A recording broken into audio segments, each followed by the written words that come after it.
Ikvienai sievietei ir jāparūpējas par savu veselību, un, lai nodrošinātu saulaicīgu ginekoloģisko saslimšanu diagnostiku, Veselības centra apvienība, poliklīniku ārsti, ginekologi rūpējas par sievietes veselību ikdienas. Būtībā jebkura sieviete ir rekomendācijas apmeklēt ginekologu reizi gadā. Tātad tā būtu profilaktiskā ginekologa apskate, un apskates laikā mēs apskatām pacienti gan vizuāli, gan arī veicam speciālo ginekoloģisko izmeklēšanu, gan arī izmeklējam krūtis.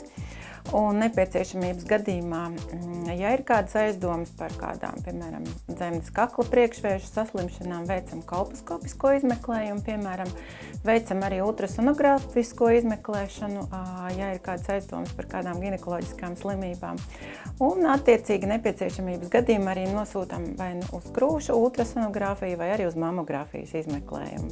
Veselības centra apvienības poliklīnikās piedāvātā kolposkopija ir izmeklējums, kura laikā ārsts apskata dzemdes kaklu palielinājumā, izmantojot jaunākās paaudzes speciālu ierīci kolposkopu. Kolposkopisko izmeklēšanu rekomendē visos tajos gadījumos, kad ginekologs ir konstatējis onkocitoloģiskajā izmeklēšanā, jeb saucamajā valsts skrīninga programmā, kaut kādas izmaiņas. Ja?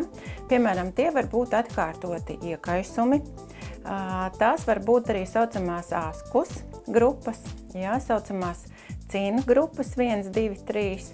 Visos šajos gadījumos mēs nozīmējam kolposkopisko izmeklējumu. Tas nozīmē, ka izmeklēšanas laikā būtībā ārsts skatās dzemdes kakliņu mikroskopā.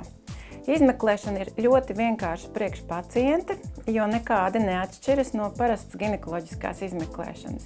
Vienīgā atšķirība, ka šis izmeklējums ir nedaudz ilgāks. Kolposkopija ir ļoti moderna pirmsvēžu saslimšanas diagnostikas metode, kura dod iespēju saulaicīgi diagnosticēt slimību, lai pēc iespējas ātrāk un efektīvāk varētu uzsākt piemērotāko ārstēšanas plānu. Šī padziļinātā metode dod iespēju saulaicīgi diagnosticēt priekšvēža saslimšanas un arī vēža saslimšanas tajos gadījumos, kad pacienti vēl par to nenojauš. Ja?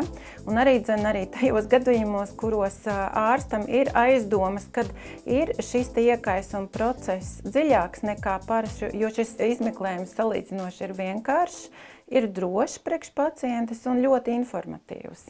Nepieciešamības gadījumā pēc kolposkopijas veikšanas tiek veikta padziļināta analīze audu biopsija. Rūpējieties par savu veselību saulaicīgi kopā ar Veselības centra apvienības profesionālo ārstu komandu.